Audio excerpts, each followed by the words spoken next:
The United States needs to start promoting piracy as foreign policy, which actually sounds incredibly weird, but makes a lot of sense, especially if you understand that historically, not only was the New World founded on piracy, but the United States was actually kind of built on piracy. So let me step back and explain exactly what I mean. But we're actually going to take a quick history detour going all the way back to the war between Spanish and English sailors around the 14 and 1500s.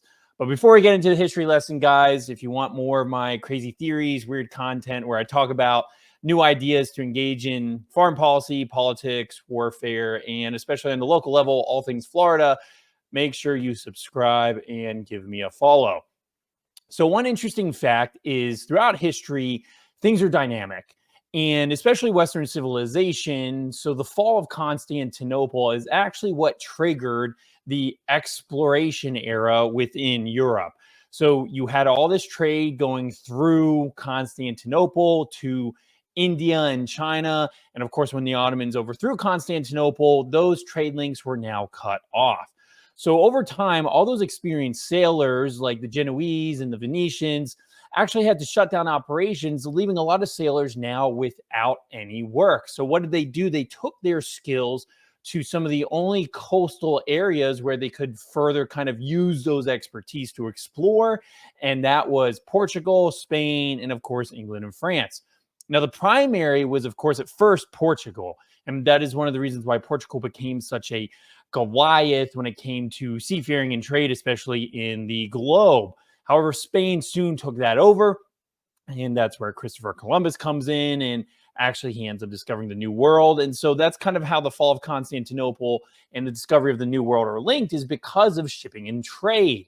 But where this gets interesting is shipping and trade and the discovery of the New World are actually what made Spain and England so powerful. And they eventually came to a head to the point where both of them were trying to jockey for political power in the Atlantic Ocean and, of course, along the Caribbean and the North and South American coasts. What that led to was state mandated piracy, kind of. Spain had the upper edge and had most of the colonies settled and were reaping in all the rewards of gold throughout South and Central America. England wanted in on that.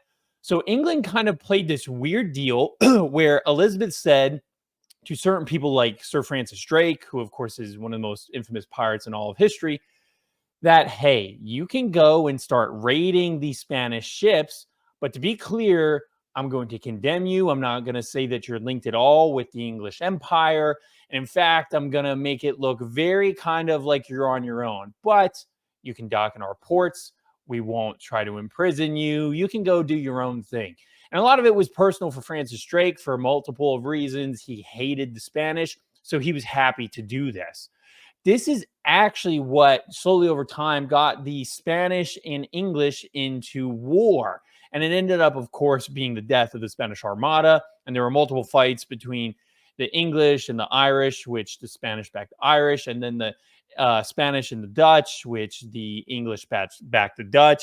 So it's kind of this whole geopolitical situation. But the most important key to note was countries do this all the time, especially when they're a mainstay power, where they use third-party actors to essentially have their interests through private means pushed in order to give themselves a little barrier of clarity. What I mean by that is, although Sir Francis Drake was essentially acting on orders from the English Empire at the time, they could claim that it wasn't necessarily the English who were acting. It also gave them a lot of leeway to kind of not have to worry about whatever Sir Francis Drake was up to. So they just knew he had a mission, and money was kind of its own reward, because after all, raiding Spanish ships and being a part of those different trades that they were in, some of which were the slave trade, but there's a lot of history that says Sir Francis Drake later in his career actually detested the slave trade, so I actually would end up freeing a lot of slaves. But there's a slave trade, there was just general gold and other merchants, and of course capturing ships. The overall idea was piracy was promoted by the British and actually acted in their favor. So how does that relate to today? Well, currently, some of the largest places for piracy are right around Yemen, right around the Strait of Hormuz, and of course the western coast of Africa, especially around Nigeria, and maybe the southern tip of Africa around South Africa.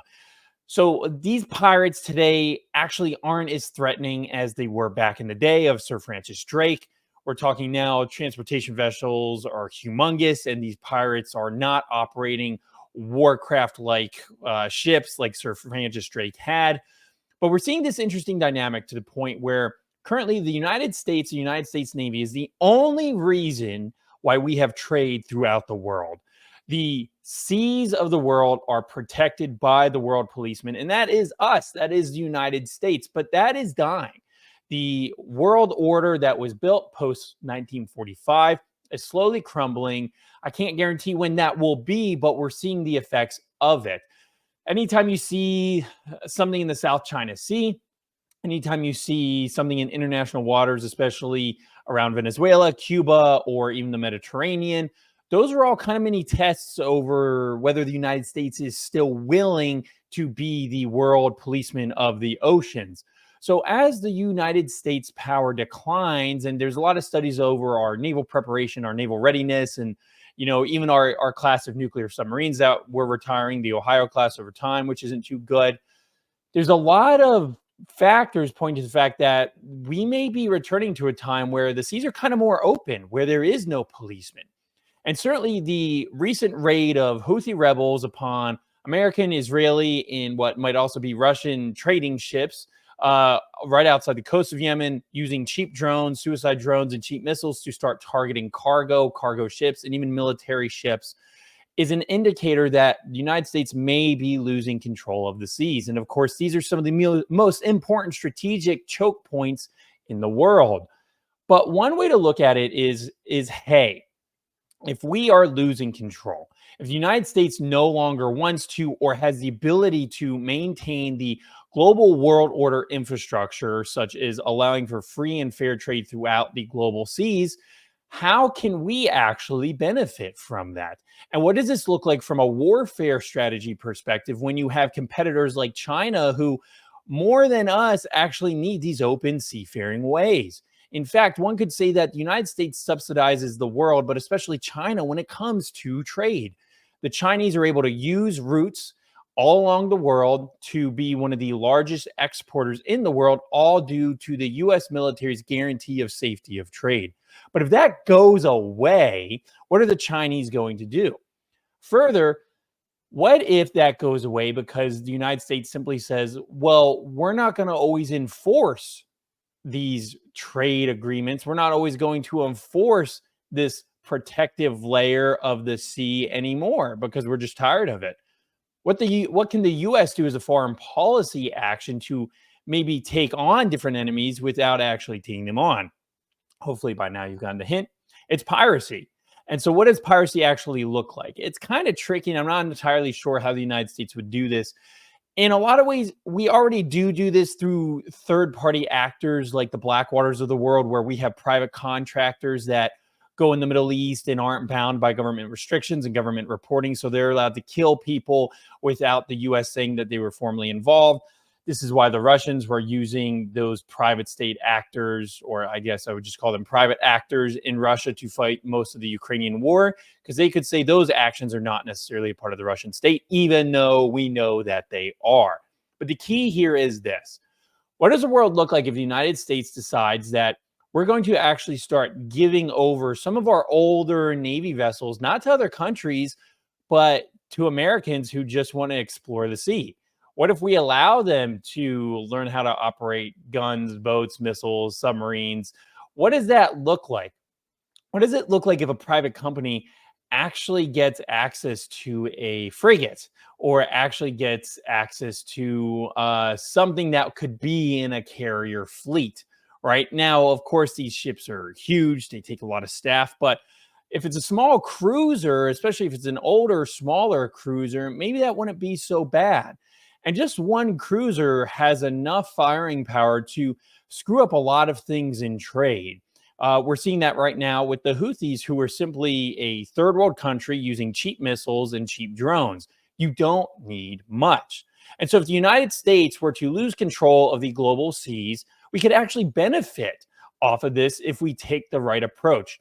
The other funny thing is we are experiencing a recruiting crisis for a variety of reasons that I won't get into in this video. But one option is maybe instead of the US military recruiting people, private companies can start recruiting people. What wouldn't be more fun than to be paid to be a pirate? And that's exactly what the English did and the Spanish even did in the 1500s, 1600s, and 1700s. Is those people were paid by private companies, almost like venture capitalists, because you got rewarded on the amount of gold or treasure, whatever that treasure looked like, that was captured by your ship. We could definitely be reverting to that world, which, if you're looking for people to sign up and look at American interests from maybe a financial perspective, maybe that's the way to do it. Maybe people would be more attracted to the idea of simply seeking out foreign policy goals strictly for money rather than for the nation as much more attractive. And maybe that would solve some of our recruitment crisis.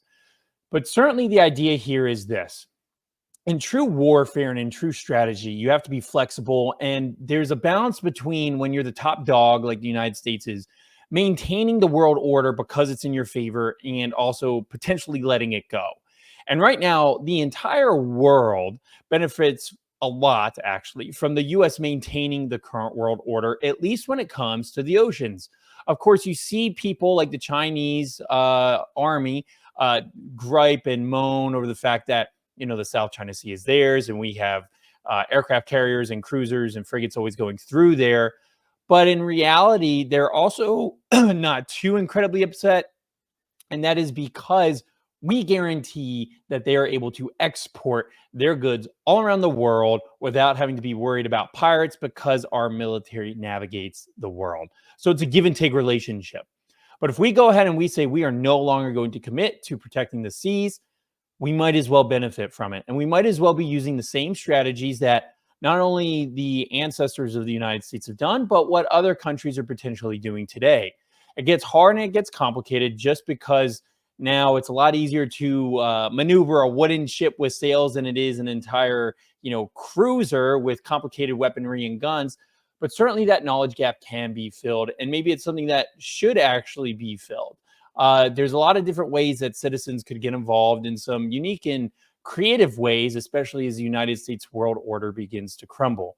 So as we're seeing things unfold with the Houthis and in Yemen and among the Israeli-Hamas conflict, note that these aren't small conflicts. They're actually very small pressure points in a larger picture that is the changing world order of global US dominance.